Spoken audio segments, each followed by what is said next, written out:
Waalaikumsalam warahmatullahi wabarakatuh. Baik, Bapak-Bapak yang saya hormati,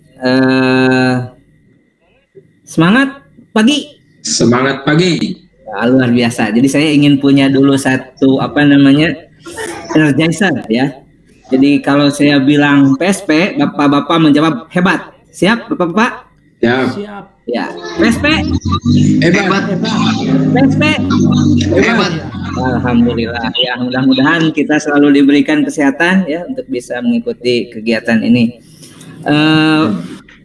Yang ingin saya sampaikan, bagaimana Bapak-Bapak kemarin waktu mengisi masuk ke LMS ada kesulitan? Kesulitannya sih Pak masalah koneksi jaringan saja. Kadang timbul tenggelam. Timbul tenggelam ya. Pak Taha ini dari SMP mana Pak Taha? Saya dari SMP Negeri 1 Makassar. Makassar ya. Kalau ini Pak Suprianto dari SMP mana ini? Saya SMP 1 Padang, Pak. Oh, Padang. Iya. Aduh, saya ini senang sekali nih Pak. Kalau Papa Diba dari mana nih? Dari SMP mana ini? Kota Perjuangan, Pak. Kota Perjuangan, Surabaya ya. Baik. Saya ingin merefleksi Bapak-Bapak terkait dengan karena kemarin sudah ada kegiatan yang namanya asinkronus ya. Bapak sudah mencoba mempelajari tentang modul-modul yang ada di LMS di hari yang kemarin. Saya ingin mendengarkan pendapat Bapak-Bapak sekalian terkait dengan filosofi yang dikemukakan oleh Ki Hajar Dewantara. Ya, siapa yang akan memulai? Silakan. Saya, Pak. Boleh, Pak. Dari Padang ya? Oh, dari Padang, Pak. Ki Hajar Dewantara itu punya konsep pendidikan yang sangat bagus. Bagaimana seorang guru itu harus menghambakan kepada siswa. Artinya menghambakan itu dalam artian positif. Bagaimana kita memberikan layanan yang sangat terbuka kepada anak, memerdekakan anak dalam hal belajar. Mungkin itu, Pak. Memerdekakan belajar. Jadi ada kata kunci yang kemarin itu yaitu pendidikan yang memerdekakan begitu ya. Memerdekakan siswa, betul Pak. Ya. Kira-kira ada pendapat lain terkait dengan tadi ya menghambakan gitu, menjadi hamba siswa berarti begitu ya. Pak barangkali silakan Pak Diba atau Pak Taha yang mau menambahkan. Saya menambahkan Pak. Ya silakan Pak Diba. Ya, karena kita lihat perkembangannya sekarang ini ya. Yang lebih pinter itu murid Pak daripada guru. Hanya itu guru tuh harus belajar sama muridnya, itu sudah betul itu ya katakan Ki Hajar Dewantara itu Pak. Ya mungkin karena faktor teknologi ya Pak ya, jadi memang tidak dipungkiri kita sekarang lagi IHT ini mudah-mudahan bagian saya ini kan tentang struktur kurikulum gitu ya dan bagaimana profil pelajar Pancasila. Jadi memang betul bisa memang kenyataannya siswa lebih pintar begitu ya dari gurunya begitu ya. Baik, berikutnya saya ingin ini menanyakan juga terkait kemarin ketika Bapak mempelajari di di LMS, apa kaitannya antara pendidikan yang memerdekakan, konsep filosofi yang dikemukakan oleh Ki Hajar Dewantara dengan profil pelajar Pancasila? Ya. Silakan. Siapa? Ya. Pak dari Makassar. Ya. Ya baik. Kalau memerdekakan dalam artian peserta didik itu nantinya akan didampingi melalui kegiatan pembelajaran di kelas. Guru seyogianya melayani peserta didik itu berdasarkan potensi yang dimilikinya. Dan potensi inilah yang tidak bisa dibuat-buat karena ini bawaan alami dari Sang Pencipta. Sehingga harapan tokoh pendidikan kita Ki Hajar Dewantara bahwa kembangkanlah potensi peserta didik berdasarkan potensinya tadi. Dan ini sudah sejalan dengan tujuan pendidikan nasional. Dengan harapan bahwa di tujuan pendidikan nasional itu banyak variabel atau sikap yang dapat dikembangkan, misalnya mandiri, kreatif, dan gotong royong.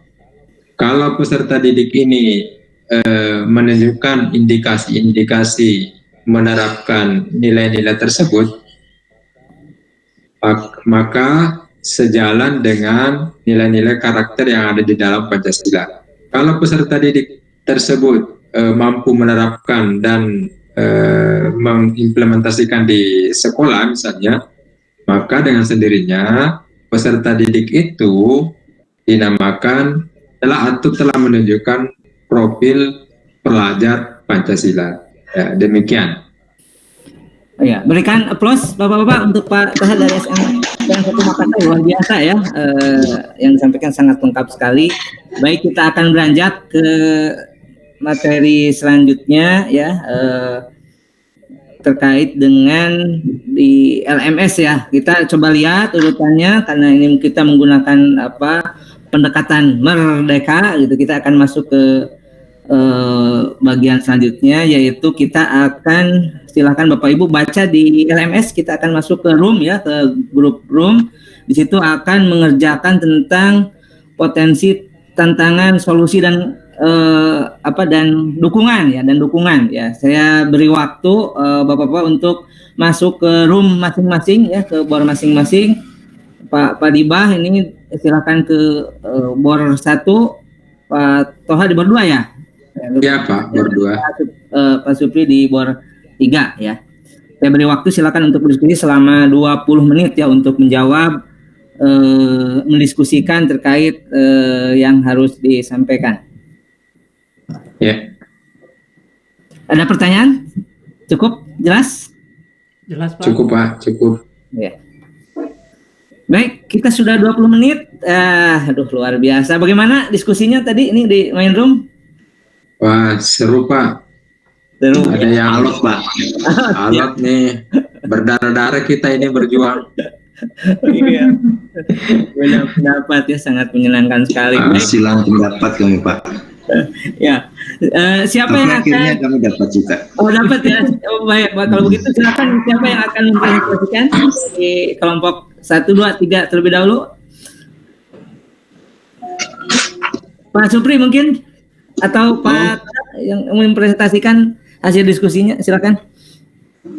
Baik, terima kasih. Saya coba presentasikan.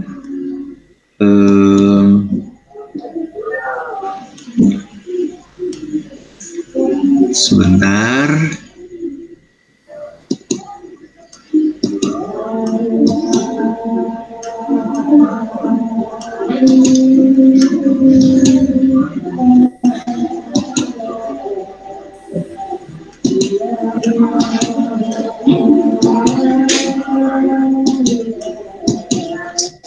Kelihatan Bapak? Ya, bagus ya. Oke. Iya, ini Pak. Pertama dari sisi tantangan Pak. Jadi perubahan kurikulum dari 2013 menjadi kurikulum sekolah penggerak ini, bagaimana perubahan ketika KTSP 2006 menjadi 2013, itu mindset kepala sekolah, orang tua tentang perubahan itu memang agak sulit untuk diperbaiki. Yang pertama.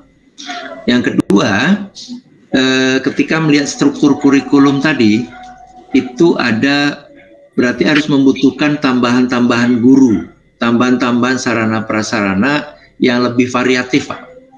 Jadi seperti kesenian itu, anak boleh memilih 1 di antara 4 seni tadi. Nah, ketika misalnya anak memilih yang berbeda-beda, tentu ini membutuhkan guru yang berbeda, sarana yang berbeda. Yang ketiga, karena memang hal baru, tentu tantangannya adalah masih rendahnya pemahaman guru, kepala sekolah, dan pihak-pihak lain tentang perubahan-perubahan tadi. Jadi kalau dulu menggeser saja bahwa nilai itu tunggal menjadi ada pengetahuan, keterampilan, sikap, itu lama untuk mensosialisasikan. Apalagi sekarang tidak menggunakan angka-angka seperti itu. Kadang-kadang orang tua masih menginginkan seperti yang sebelumnya. Itu saja mungkin Pak. Baik. Berikan aplaus dulu untuk kelompok Tiga ya Pak Supri, luar biasa Tiga, ya. Pak. Tiga ya. Tadi juga telah sampaikan paparannya tentang solusinya bagaimana dan apa yang dukungan yang bisa diberikan. Kira-kira ada yang mau menambahkan dari kelompok lain hal yang berbeda terkait apa tantangan implementasi kurikulum untuk sekolah penggerak ini? Silakan. Ya Pak. Ya, Pak Taha. Ya, jadi tantangannya memang luar biasa Pak ya. Luar biasa dalam artian berat untuk meyakinkan kepada warga sekolah.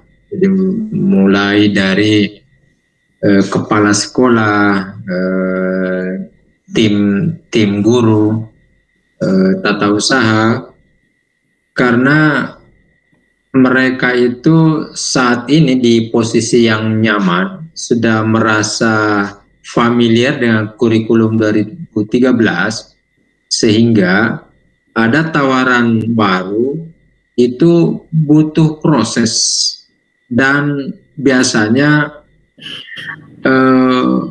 mental mereka itu menganggap yang baru ini merupakan tekanan atau pekerjaan berat, sehingga ada upaya-upaya untuk tidak nyaman menerimanya atau tidak nyaman menyambutnya Pak.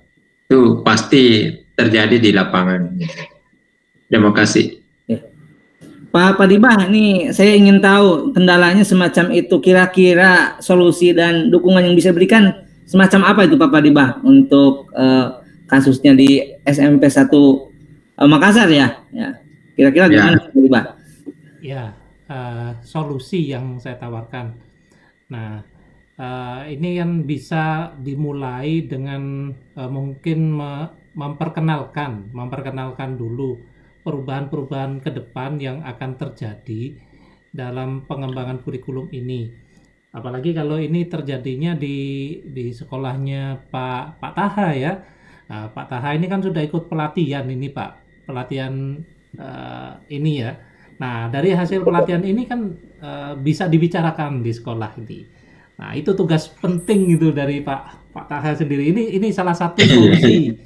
Mungkin solusi yang kedua juga kalau memang Pak Taha mungkin kesulitan dengan kalau jalan sendiri, nah bisa minta bantuan kepala sekolah yang sudah mengikuti pelatihan yang sejenis ini, atau guru-guru penggerak lain yang sudah mengikuti pelatihan sejenis ini, sehingga bisa memberikan penjelasan yang sama gitu, atau berjalan bersama-sama untuk memberikan penjelasan seperti itu. Iya. Terima kasih Pak Padibah, Pak Taha, berikan aplaus untuk kita semua, luar biasa ya. Pak Padibah, Pak Taha telah memperkuat bagaimana nanti bapak-bapak sebagai ini guru informatika ya, nanti bisa mengimplementasikan kurikulum dengan berbagai tantangan tentunya.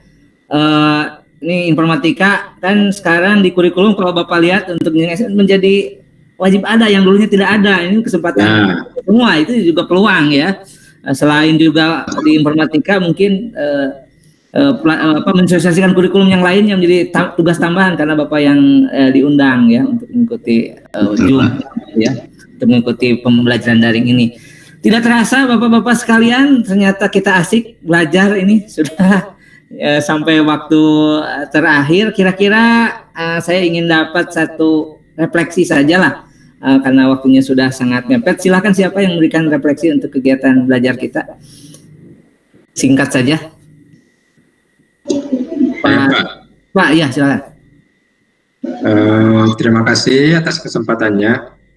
Setelah mendapatkan materi kaitannya dengan kurikulum ini, saya memegang kata kunci bahwa kurikulum ini nantinya memberikan keleluasaan bagi tenaga pendidik dan peserta didik untuk mengeksplor materi yang disampaikan melalui kelas pembelajaran. Terima kasih.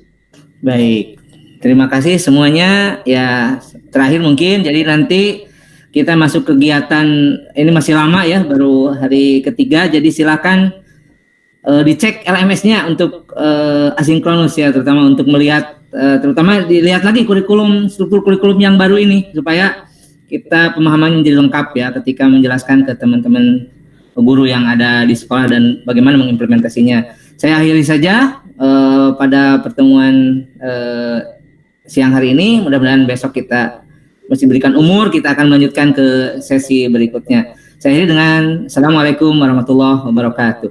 Waalaikumsalam Waalaikumsalam warahmatullahi wabarakatuh.